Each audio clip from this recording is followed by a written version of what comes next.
Hello guys, welcome to another video of stock market friends. टडल mint fintech solutions limited का जिस IPO का आज डे 3 का सब्सक्रिप्शन ओपन हो रहा है, जानेंगे लाइव सब्सक्रिप्शन जीएमपी कितना चल रहा है, लिस्टिंग कितना मिलेगा, अप्लाई करिए या फिर परफॉर्मेंस कैसा रहा, फाइनल डिसीजन क्या लें, इन सभी पॉइंट्स को डिस्कस करेंगे। और ये कोई रिकमेंडेशन वीडियो नहीं है, इसलिए जो भी फाइनल डिसीजन होगा अपने रिस्क पर लीजिएगा। चलिए फ्रेंड्स, वीडियो स्टार्ट करते हैं। तो गाइज आईपीओ 19 को ओपन हुआ था 23 जून, जो कि आज क्लोज किया जा रहा है। और 29 जून का listing date, ₹1 face value, 144 to 152 rupees का प्राइस बैंड, 98 शेयर्स के lot size, fresh capital offer OFS का combination, book build IPO 883 crore का इशू साइज, 5.8 करोड़ शेयर्स का इशू किया गया है, जिसमें से फ्रेश कैपिटल 661 करोड़ का, ओएफएस 222 करोड़ का। बीएसई एनएसई दोनों एक्सचेंज में लिस्टिंग होगा। अलॉटमेंट डेट 24 जून का, 25 को रिफंड्स रिलीज किया जाएगा। शेयर्स डीमैट अकाउंट में क्रेडिट होगा। ऑफर दिया गया है क्यूआईबी 30% एंकर इंक्लूड नहीं करेंगे। Big HNI 10 small HNI 5 retail 10% offer दी गई है। रिटेल मिनिमम 1 लॉट अप्लाई कर सकते हैं, 98 शेयर्स मिलेंगे, 14.9 पे करना पड़ेगा। मैक्सिमम 13 लॉट अप्लाई कर सकते हैं, 1.9 लाख पे करना पड़ेगा। Small HNI minimum 14 lot apply कर सकते हैं, 2.1 लाख पे करना पड़ेगा। मैक्सिमम 67 लॉट अप्लाई कर सकते हैं, 10 लाख पे करना पड़ेगा। Big HNI minimum 68 lot apply कर सकते हैं, 10.1 लाख पे करना पड़ेगा। मैक्सिमम कोई लिमिट नहीं है, लेकिन अगर 5 टाइम सब्सक्राइब होता है, चाहे retail small HNI big HNI, जिस भी कैटेगरी में, आपको मिनिमम लॉट अलॉट होगा। जैसे रिटेल में only 1 lot, small HNI only 14 lot और big HNI only 68 lot allotment होगा। एंकर से 397.2 करोड़ का फंड रेज कर चुका है। लेकिन अगर हम इसके सब्सक्रिप्शन की बात करें तो 2 डे सब्सक्रिप्शन अगर देखा जाए तो कंपनी जो सब्सक्राइब कर रही है क्या क्यूआईबी देखिए, सब में कंपनी अंडर सब्सक्राइब है। क्यूआईबी रिटर्न थोड़ा बहुत हुआ भी है, लेकिन एचएनआई में बहुत ही लो सब्सक्राइब है। क्यूआईबी 75% बीट किया है, 1.3 करोड़ का। शेयर सब्सक्राइब हुआ 197 करोड़ का। बिग एचएनआई 3% ओनली सब्सक्राइब है, 1.6 लाख शेयर्स का सब्सक्राइब किया, 2.5 करोड़ का। स्मॉल एचएनआई 9% सब्सक्राइब है, 2.7 लाख शेयर्स का बीट किया, 4 करोड़ का। लेकिन रिटेल 64% सब्सक्राइब है, 37.1 लाख शेयर्स का बीट किया, 56 करोड़ का। और total 54% subscription, 1.7 crore shares bid किया, 260 करोड़ का। बहुत ही लो सब्सक्राइब, अंडर सब्सक्राइब देखने को मिल रही है। कंपनी का जो सब्सक्रिप्शन है, अंडर सब्सक्रिप्शन देखने को मिला है। लेकिन जीएमपी की बात करते हो, 0.75 रुपीज का जीएमपी ट्रेड कर रहा है, मतलब कि 0.5% फ्लैट लिस्टिंग या तो डिस्काउंट लिस्टिंग कंपनी कर सकता है, क्योंकि कंपनी का जीएमपी कोई खास ट्रेड नहीं कर रहा है। बिजनेस की बात करेंगे तो कंपनी जो है insurance tech enabled insurance distribution platform है, और प्योर लीडरशिप जो कि एंजॉय कर रहा है पीओएसपी सेगमेंट में, और मोस्ट प्रेफर्ड पार्टनर स्टेटस भी एंजॉय कर रहा है डिजिटल इंश्योरेंस मार्केट में। पूरा इंश्योरेंस स्पेक्ट्रम में अगर देखा जाए तो, मतलब कि डिजिटल इंश्योरेंस मार्केट में मोस्ट प्रेफर्ड पार्टनर जो है सो एंजॉय कर रही है। लेकिन फाइनेंशियल देखिएगा ना, तो कंपनी को 24 में रेवेन्यू बहुत बुरी तरह से गिरावट आया था, लेकिन लॉसेस बहुत तेजी से रिकवर किया। हाँ, लॉस था लेकिन लॉस रिकवर किया, बट 24-25 में लॉस स्टैटिक देखने को मिल रही है। लेकिन 9 मंथ में देखिए 749 करोड़ का रेवेन्यू और 187 करोड़ का लॉसेस है।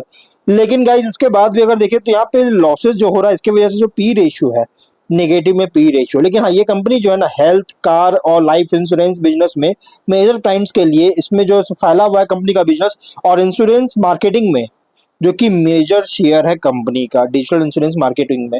मेजर एक्सपेंसेस जो होता है, मेजर एक्सपेंसेस के कारण कंपनी जो है लॉसेस फेस करना पड़ रहा है। लेकिन इसके अलावा अगर देखा तो ये कंपनी जो है ना, वर्चुअल मोनोपोली जो कि एंजॉय कर रहा है। ये कंपनी जो है वर्चुअल मोनोपोली है, जो कि बहुत तेजी से राइज हो रहा है और न्यू राइज हो रही है। और आने वाले समय में रिन्यूअल बिजनेस भी जो है ना, बहुत तेजी से इंक्रीज होने के चांसेस, न्यू हो, नया हो या फिर रिन्यूअल, दोनों बिजनेस बहुत तेजी से राइज होने की उम्मीद है आने वाले साल में, कमिंग ईयर्स में। और ये मार्केट लीडर, मतलब लीडरशिप पोजीशन है B30 प्लस मार्केट प्लेस में, जहां मैक्सिमम अपॉर्चुनिटी कंपनी ले सकती है। और इसके अलावा अगर हम देखेंगे मौजूद है, और यहाँ पे ऑब्जेक्टिव क्या है, तो cloud and server related infrastructure में एक्सपेंस करना चाहता है, सैलरी एक्सपेंस करना चाहता है, टेक्नोलॉजी और प्रोडक्ट डेवलपमेंट टीम्स को मार्केटिंग इनिशिएटिव्स में एक्सपेंस करना चाहता है। सब्सिडियरी है टीआईबी, इसमें कंपनी जो है कंपनी और सब्सिडियरी दोनों में एग्जिस्टिंग प्रॉपर्टीज के लिए लीज पेमेंट्स में एक्सपेंस करना चाहता है, और यही एग्जिस्टिंग प्रॉपर्टीज का लीज पेमेंट में एक्सपेंस करना चाहती है। इसके अलावा अगर देखा जाए जो कि सब्सिडियरी के द्वारा एक्सपेंस किया जाएगा, और यहाँ पे मतलब पहला जो कंपनी के द्वारा, सेकंड है सब्सिडियरी के द्वारा एक्सपेंस किया जाएगा। और wholly own subsidiary same TIB में इन्वेस्टमेंट करके वर्किंग कैपिटल रिक्वायरमेंट्स को फंड करेगा, इनऑर्गेनिक ग्रोथ फंड करेगी, अनआइडेंटिफाइड एक्विजिशन और स्ट्रेटेजिक इनिशिएटिव्स के थ्रू जनरल कॉर्पोरेट पर्पस के लिए फंडिंग चाहता है। Ratios, R N W -63.4%, EBITDA percent का है। और अगर हम बात करें यहाँ पे ROE ROC 95.2 माइनस में और -59% का। PB 2.8, P ratio -19.6%। और कंपनी का प्रोमोटर है पी इशू होल्डिंग 17% का, पोस्ट इशू 13% का। मार्केट कैप 4476 करोड़ के अराउंड होगा। कंपनी का रिसेंट फाइनेंशियल डेटा के अकॉर्डिंग प्राइस बैंड जो रखा गया है, अगर देखा जाए तो गाइस कंपनी का जो प्राइस बैंड रखी गई है फुल्ली, मतलब कि देखिए प्राइस बैंड जो है ना फुल्ली प्राइस्ड रखी गई है। आईपीओ का जो प्राइस बैंड है फुल्ली प्राइस्ड आईपीओ है। लेकिन गाइस कंपनी जो है ना, मतलब कि अगर देखा जाए तो लॉस मेकिंग कंपनी है, ये थोड़ा एक प्रॉब्लमेटिक हो सकता है। लेकिन guys company mainly revenue generate करता है गुजरात और महाराष्ट्र से, इन दोनों से बहुत ही मेजर रेवेन्यू जनरेट कर रही है। और अगर हम यहाँ पे कंपनी कॉम्पिटिटर की बात करें तो पीवी फिनटेक कंपनी का कॉम्पिटिटर जो कि सेम बिजनेस प्रोवाइड करता है। ऐसे इंश्योरेंस बिजनेस तो बहुत सारे कंपनीज प्रोवाइड करता है, लेकिन डिजिटल टेक में पीवी फिनटेक ही है जो इंश्योरेंस बिजनेस प्रोवाइड करती है। अगर हम शॉर्ट एनालिसिस करेंगे स्ट्रेंथ अगर देखा जाए तो insurtech digital and financial services sector में ऑपरेट करता है। टेक्नोलॉजी ड्राइवर प्लेटफॉर्म जो कि कनेक्ट कर रहा है कस्टमर इंश्योरेंस एडवाइजर्स इंश्योरर्स को, जो कि प्रोवाइड करता है। लार्ज नेटवर्क है इंश्योरेंस एडवाइजर्स का इंडिया में, जिससे स्ट्रॉन्ग डिस्ट्रीब्यूशन रिच क्रिएट करता है। एसेट लाइट बिजनेस मॉडल है जो कि स्केलेबिलिटी इनेबल करता है बिना किसी हेवी फिजिकल इंफ्रास्ट्रक्चर के। मल्टीपल फाइनेंशियल प्रोडक्ट्स जो कि हेल्थ, लाइफ और मोटर इंश्योरेंस ऑफर करती है। प्रोप्राइटरी टेक्नोलॉजी प्लेटफॉर्म जो कि पॉलिसी इंश्योरेंस सपोर्ट करता है, रिन्यूअल्स और क्लेम असिस्टेंस सपोर्ट करती है। स्ट्रॉन्ग रिलेशनशिप है मल्टीपल इंश्योरेंस कंपनीज के साथ, जैसे प्रोडक्ट जो ऑफर कर रहा है इसको इंप्रूव करता है। लेकिन वीकनेस की बात करें, बिजनेस हाईली डिपेंडेंट है इंश्योरेंस इंडस्ट्री रेगुलेशंस और कॉम्प्लायंस रिक्वायरमेंट्स पर। स्केल रिलेटिवली बहुत ही स्मॉलर है लार्ज इंश्योरेंस और फिनटेक प्लेटफॉर्म्स के साथ कंपैरिजन में। रेवेन्यू ग्रोथ डिपेंड करता है continuous customer and advisor acquisition पर।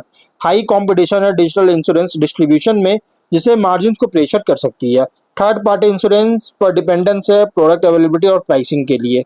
देखिए कंपनी का कंपटीशन बहुत सारे हैं, लेकिन स्टॉक एक्सचेंज में लिस्टेड जो है डिजिटल इंश्योरटेक कंपनी में, तो ये पीवी फिनटेक ही है। लेकिन मार्केट में बहुत सारे कंपनीज है। अपॉर्चुनिटीज की बात करें तो डिमांड ग्रो कर रही है digital insurance financial inclusion solutions के लिए, और पेनिट्रेशन इंक्रीज हो रहा है स्मार्टफोन्स और इंटरनेट यूजर्स का, जिसे प्लेटफॉर्म ग्रोथ सपोर्ट करता है। Loans, mutual funds, other financial products में एक्सपैंड करेगी, जिससे रेवेन्यू डाइवर्सिफाई कर सकती है। अवेयरनेस जो है इंश्योरेंस का इंडिया में बहुत तेजी से राइज हो रही है, जिससे long term growth potential create करता है। एआई और एनालिटिक्स दोनों का यूज करता है, जिससे कस्टमर एक्सपीरियंस और अंडर राइटिंग इफिशियंसी दोनों को इंप्रूव कर सकती है। लेकिन थ्रेट की बात करेंगे, कंपटीशन बहुत ही स्ट्रांग है इंश्योरर्स, फिनटेक कंपनीज और ऑनलाइन एग्रीगेटर्स से। रेगुलेटरी चेंज अगर होता है इंश्योरेंस और डिजिटल फाइनेंस में, तो ऑपरेशन को इम्पैक्ट कर सकता है। Cyber security, data privacy risk बहुत ज्यादा है, जिससे कस्टमर ट्रस्ट को अफेक्ट कर सकती है। इकोनॉमिक स्लो डाउन के कारण डिस्क्रिशनरी फाइनेंशियल प्रोडक्ट्स में के लिए डिमांड रिड्यूस कर सकता है। रैपिड टेक्नोलॉजिकल चेंजेस के कारण इनोवेशन में कंटिन्यूअस इन्वेस्टमेंट रिक्वायर होगा। और लेकिन पीयर कॉन्टेक्स्ट करेंगे तो अगर कंपेयर कर ट्रेडिशनल इंश्योरेंस कंपनी से, तो गाइज ऑपरेट कर रहा है as a technology enabled insurance distribution platform. Other insurtech firms के देखा जाए तो advisor, network strength, technology capabilities, product diversity पर compete कर रहा है। इन्वेस्टर के लिए आईपीओ रिप्रेजेंट कर रहा है insurtech and digital financial services sector play, जहां ग्रोथ डिपेंड करता है इंश्योरेंस पेनिट्रेशन, प्लेटफॉर्म स्केलेबिलिटी और न्यू फाइनेंशियल प्रोडक्ट्स में एक्सपेंशन पर। तो ओवरऑल अगर बात देखिए कंपनी जो है प्योर लॉन्ग टर्म के लिए आप कंसीडर कर सकते हैं, क्योंकि प्योर लॉन्ग टर्म कंपनी है, और इसलिए आप प्योर लॉन्ग टर्म के लिए कंसीडर कर सकते हैं, बट फाइनल डिसीजन अपने रिस्क पे लीजिएगा। ये कोई रिकमेंडेशन वीडियो नहीं, तो गाइस वीडियो यहीं पर एंड करते हैं। अगर कोई डाउट है कमेंट बॉक्स में पूछे। मिलते हैं नेक्स्ट वीडियो में, टिल देन बाय बाय।